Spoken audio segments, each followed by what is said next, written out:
That's logical. Добър ден на всички. Завърши неформалната среща на министрите на финансите на Европейския съюз. За да ви разкажат какво се случи през втория ден, тук са министър на финансите Владислав Горанов, Европейския комисар по икономическите и паричните въпроси Пьер Московиси. Господин министър, имате думата. Благодаря. Please, colleagues, I will speak Bulgarian, so prepare yourself.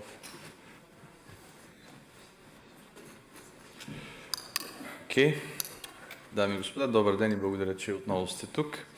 Като председателство полагаме сериозни усилия, за да дадем приоритет на подобряване на събираемостта на приходите и борбата с данъчните измами и на засиленото административно сътрудничество между приходните администрации на държавите членки. Според тях е необходимо предприемане на допълнителни мерки извън законодателните инициативи за засилване на административното сътрудничество между данъчните администрации и практическите аспекти за подобряване на сътрудничеството и ефективното използване на данните, получени при обмена на информация между отделните администрации. Друга основна тема на дискусията днес беше корпоративното данъчно облагане в рамките на единния пазар и данъчните предизвикателства, свързани с цифровизацията на икономиката. Новите бизнес модели изискват нови стандарти за данъчно облагане и с това обсъдихме как да усъвършенстваме системата си за корпоративен данък, за да гарантираме устойчивостта и справедливостта на фискалната политика, като вземем предвид специфичните потребности на различните държави членки. Поемам ангажимента председателството да направи необходимото за започване на преговори по предложенията на комисията във връзка с облагането на цифровата икономика, като предложи за приемане пътна карта за работа по досиетата, с което ще се очертае рамка за провеждането на преговорите по систематичен и насочен към постигането на резултатите начин. Уверявам и комисаря Московици, че ще работим изключително интензивно до края на нашето председателство по последните предложения на комисията, свързани с цифровата икономика. Thank you, Pierre. Благодаря ви. Господин комисар, заповядайте. Merci Vladislav. Merci d'abord pour le merveilleux accueil ici à Sofia.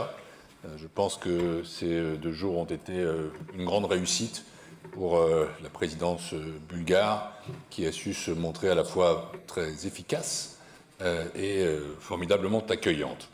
Nous avons abordé ce matin pour finir un sujet peu discuté, mais qui est essentiel pour la bonne collecte de l'impôt, c'est-à-dire la coopération entre les administrations fiscales. Depuis le début de mon mandat ici à la Commission, celle-ci a présenté plusieurs propositions ciblées, vous le savez, sur la transparence fiscale et sur le renforcement de la coopération pour combattre la fraude et l'évasion fiscale. Nous avons particulièrement progressé sur la coopération administrative et sur l'échange d'informations en matière de fiscalité directe. Et l'exemple le plus récent, c'est l'accord politique sur la directive qui oblige les intermédiaires, les banquiers, les avocats, les conseillers juridiques, à déclarer certains régimes fiscaux à leurs administrations fiscales. Pour autant, les différents scandales révélés essentiellement par les médias ont démontré que les efforts pour renforcer la coopération européenne doivent être poursuivis.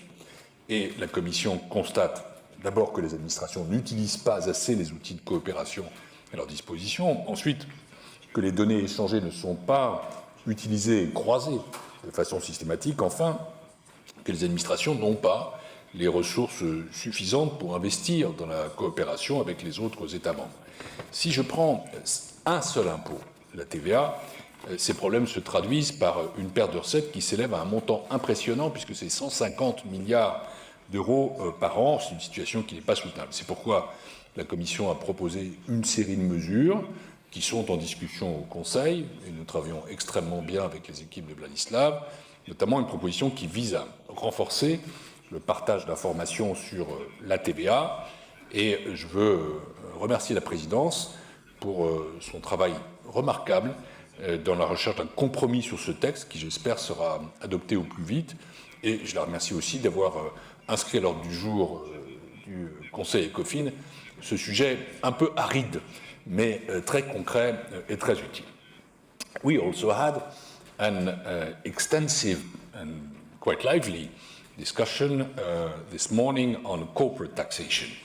And this was our first chance, in particular, to discuss the taxation of the digital economy since the Commission presented its proposal a little over than a month ago on the 21st of March. From this discussion, I retain three things basically. First, there is a willingness to consider our proposals seriously and to engage constructively. As you would expect, and I would lie if I would not confirm that, there are many different views around the table. But I would say that there is a broad basis of support for the proposal of the Commission and a general willingness to discuss. There is a lot of hard work ahead of us, and this work is complex, it's politically sensitive, and it's technically difficult. We must take this work forward with determination, but the complexity of finding solutions must not detract from the simple principle that everyone should pay their fair share of tax. We are convinced that this proposal is decisive and urgent. Our citizens really ask us to act. Our small businesses do so, and they expect that large companies pay their fair share of tax, which is not the case today. Our current tax rules are simply no longer fit for purpose in a world of dynamic, mobile, user-focused digital companies. We all know that those companies pay less than half of the amount of tax paid by the other companies in industrial services, and everyone agrees that it now has to be fixed. And this is what our proposals, as well for the short-term turnover tax and for the medium and long term, are about. This is my first conclusion. Let's work, and there is a large availability for that and a broad basis of support for the Commission, even if I must acknowledge the diversity of positions. Second, there is an awareness that this is a global issue which requires a comprehensive global solution. And Angel Goya and the teams of OECD were there. It is also the Commission's preference and our goal, and that's why we are working closely with the OECD on this issue.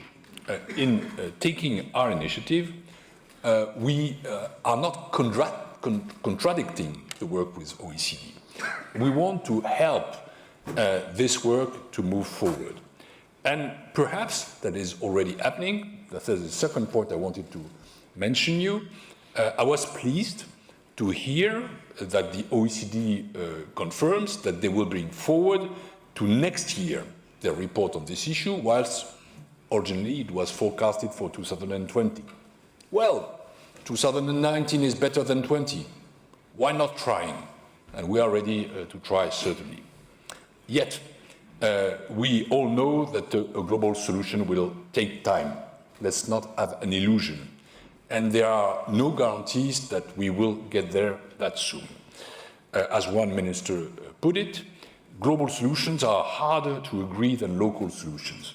And he added, and I agree on that local solutions can lead to global solutions. And this is why I think our work, again, is to show leadership for the global solution.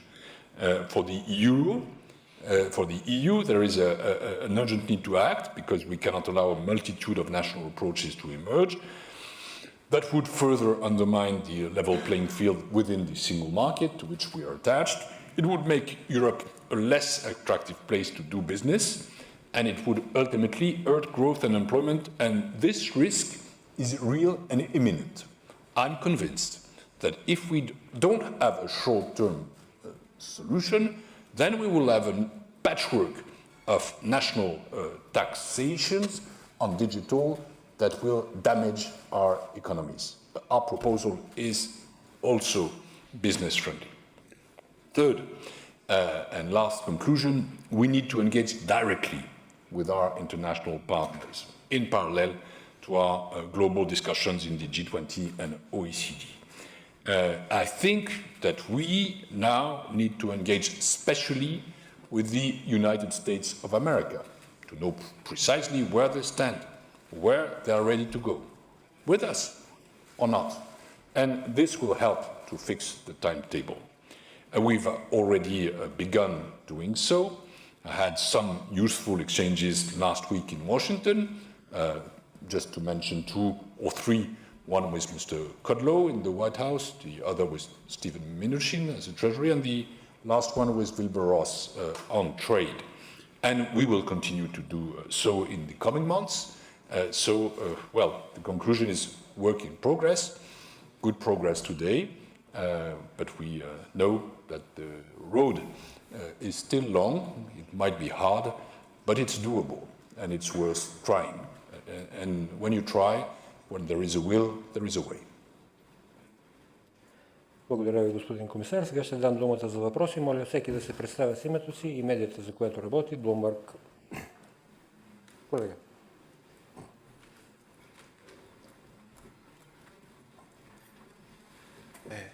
Nikos Chrysoloras from Bloomberg News. A question for the Commissioner and a question for the Minister. Commissioner, is there any sign that the consensus is building on the digital tax? Because if countries like Luxembourg and Ireland continue to oppose the idea, this whole discussion for the short-term measures is rather academic. Do you see any signs that the resistance to the short-term measures that the Commission is proposing is waning? For example, Mr. Gouria suggested that the fact that they will bring forward their proposals to 2019 it may mean that there is no need for short-term measures. And the question for the Minister, if I'm allowed, Minister, the US Commerce Secretary said that if the EU wants to secure a more permanent waiver for tariffs as of Tuesday, they will have to accept quotas on European exports to the US. Would the EU accept a particular level of quotas? Would be willing to discuss such a measure? Thank you. On the first question, of course there is no consensus today. If you could mention just one proposal in the history of the EU as far as taxation is concerned that would have created consensus in 1 month, then we would be in a totally different Europe. There is no consensus. There are different points of view.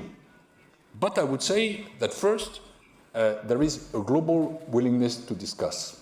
Everybody, including some of the ministers you mentioned, reckons that we cannot stay where we are, that the status quo is not an option, that digital companies need to be taxed differently. So we are moving forward. Second, we always hear those who seem more reluctant. Maybe they are more vocal, but there is a broad base of support for the Commission's proposal. I'm not counting them here, but really a large and strong basis of support. And so there is room to find the consensus. And we will dedicate a lot of energy and political capital for that, because I'm convinced that this is a decisive proposal. And that would be a proof for those who doubt sometimes that Europe can act decisively. Having a digital tax would be a signal for our citizens and for the rest of the world. And we do that, and we need to do that swiftly. Really, the timetable is quite short. It will be discussed in the European Council in June. And I think that we need to have an agreement before the end of this year, before the electoral cycle of 2019 and the coming of a new Commission. Let's not waste time. So now, after this debate, I think that everybody agrees that we've got a lot of work to do, that it is a technical work which is complex, but again, it's doable, and we must go in that direction.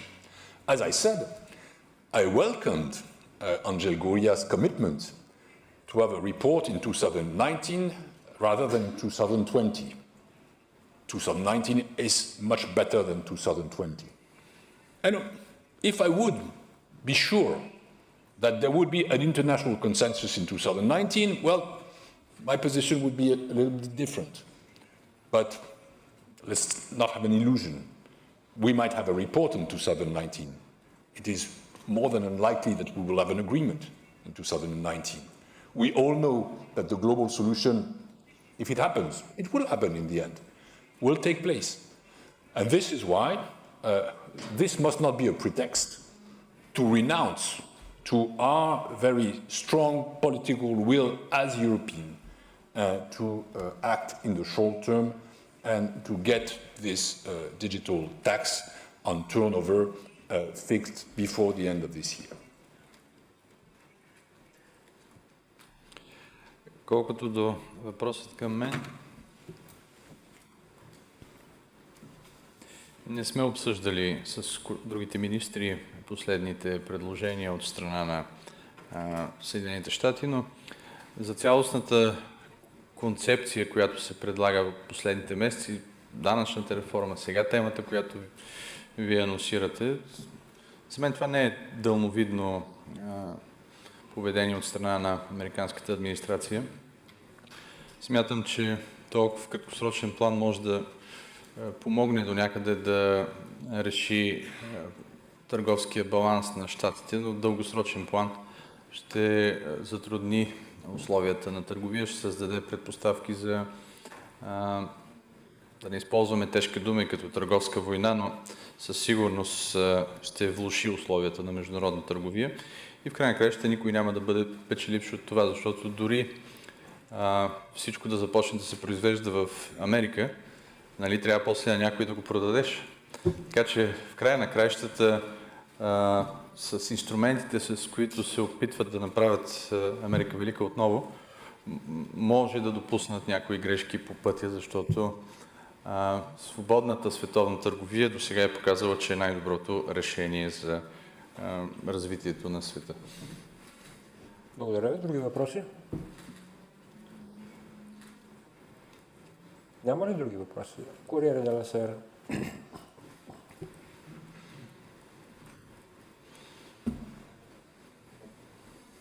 Ivo Caizzi, Corriere della Sera. Two questions, if I may, both for the Minister and for the President of the Eurogroup and for the Commissioner. Don't you think that the so-called web tax is on the way to, seems to the citizens, a sort of carbon copy of the financial transaction tax? That, I mean, many political announcements, no concrete result after years in the case of the financial transaction tax. And a second question, if I may. Yesterday, Commissioner Moscovici commented in the most positive way comparing to other comments about the slowing down of the growth in some member states. I can mention France, that you know, in the first quarter, United Kingdom, Spain, and some other. Don't you think that the situation starts to open some worries, especially in countries with high debts, because, as you know, it's automatic a negative impact when on the debt when the growth is slowing down?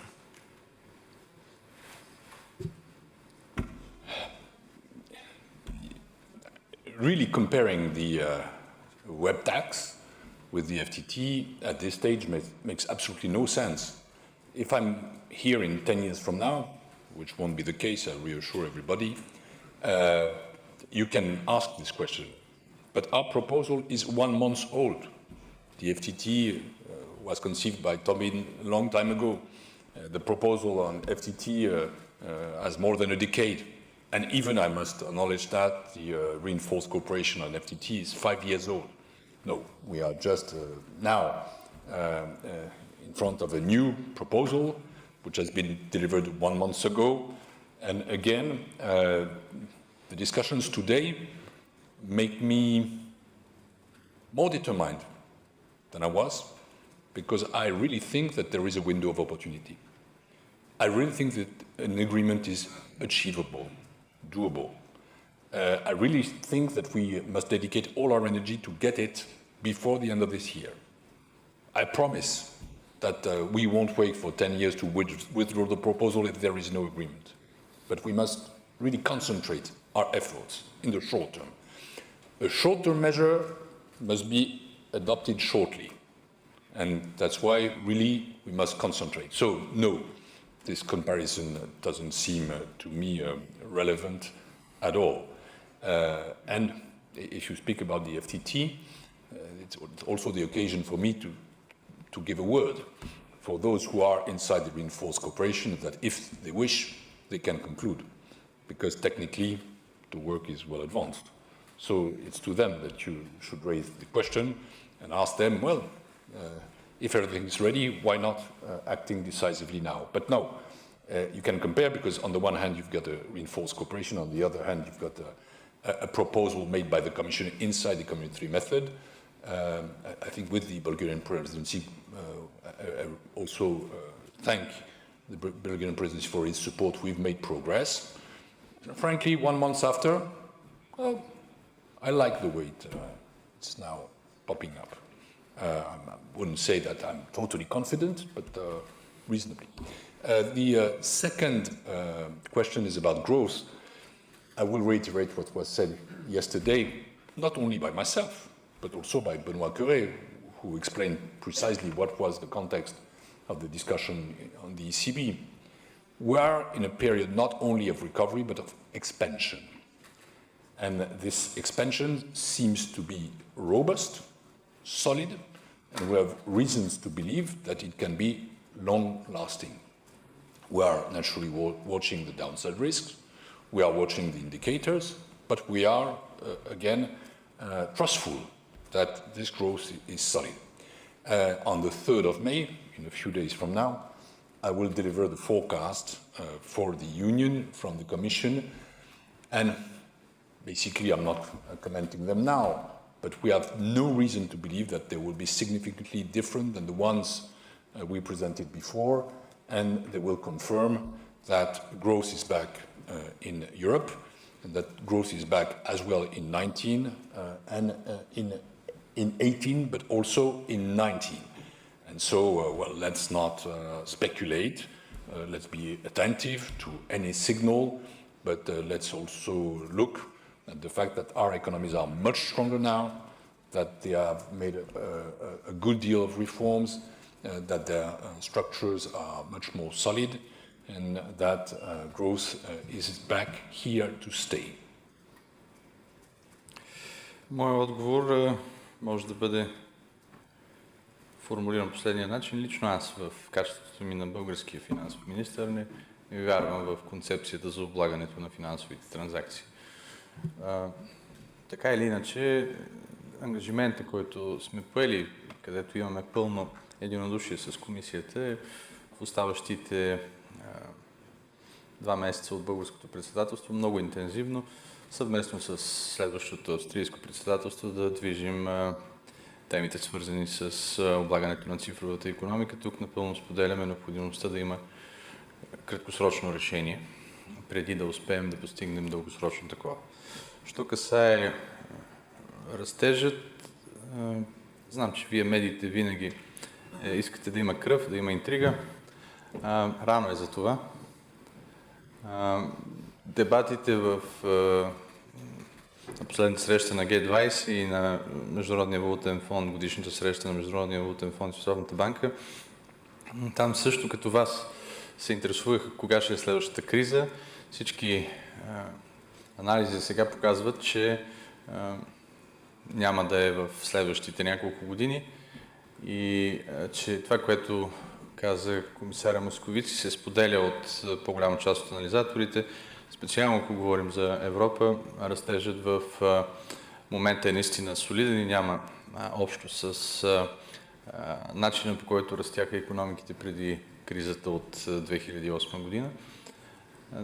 Мога да заключа с това, че ние продължаваме да анализираме наистина кой ще бъде спусъкът на следващата криза. И естествено, ако гледаме назад в исторически план, развитието на икономиката, кризи винаги има. Въпросът е колко често са те и дали сме подготвени за тях.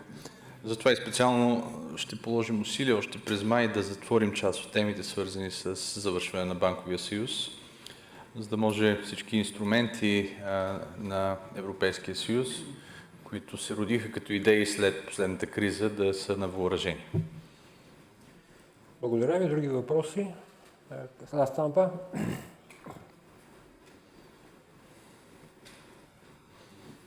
Marco Bresolin, La Stampa. I have a question for Commissioner on the digital tax.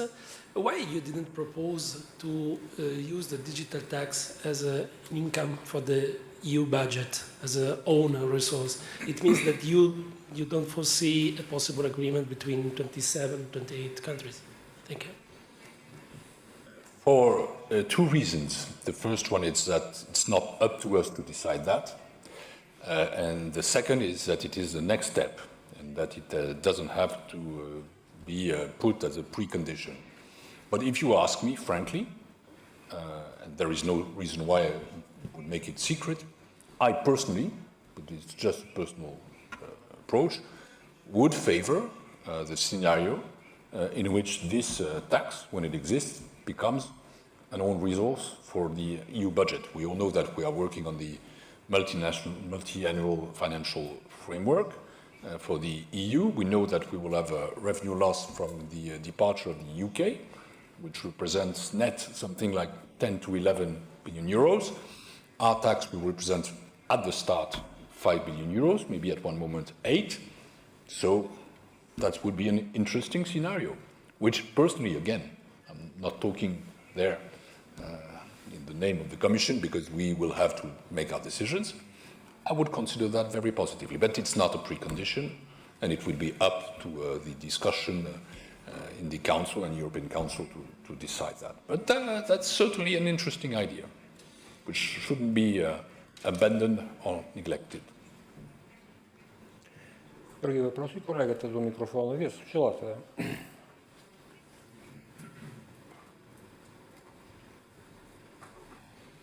Hi, Bjarke Smith from Politico. A question for each of you, if you don't mind. To Mr. Moscovici, I know legally the Commission couldn't propose a sunset clause in the temporary tax plan, but would you consider that a sunset clause might be necessary for the temporary bid in order to make sure that it doesn't become a permanent one?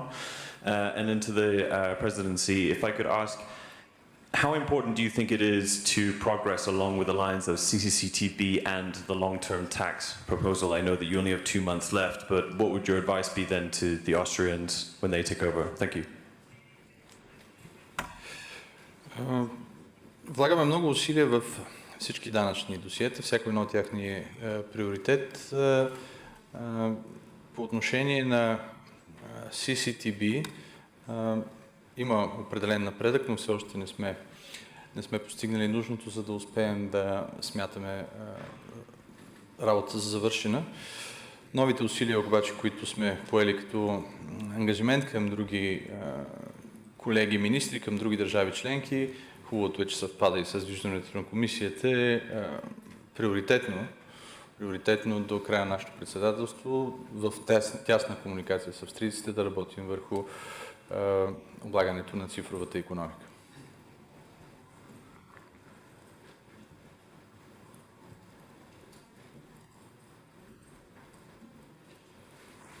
First, I would like to thank the Presidency for that, because it's silent but effective. We are making progress on CCTB. And I cannot hide that for me, this is really the most important structural reform of corporate tax for the 21st century. So, thank you again. And it's true that we don't discuss that too much, but, well, I see a light at the end of this tunnel, and it would be great if we could make it. On the other point, I'm not going to invent now or to improvise on something which is not on our proposal. But I will just confirm that temporary means temporary, that I don't want an interim tax to be there forever. If you look at VAT, we have a temporary regime for 25 years. That's not what I want. we know, we all love movies, that in the beginning, Alien, it is a very small insect, and in the end it destroys the cabin. So I don't want anything to destroy the cabin. I think the interim tax is there to prepare us for the long-term solution that we want to see intervening as fast as possible. Времето ни изтича. Един последен въпрос, колегата със силата. Question for the Commissioner. You mentioned reaching out to the Americans. What do you Can you think present yourself, please? Sorry, Jack Schickler, Law 360. You mentioned reaching out to the Americans. What do you think their reaction will be based on your early contacts with the administration? We need to deepen those contacts. The only thing I would say is that I'm quite sure that I've been discussed that with them for quite a few months, that our American friends are conscious also that status quo is not an option. The problem of the taxation of digital sector is not only an EU problem, it is a global problem. And they are as concerned as we are. And this is why I think those exchanges of view will be useful. С това нашата пресконференция приключва. Благодаря на министър Горанов и на еврокомисаря Московиси и на интереса и въпросите, които задавахте. Довиждане.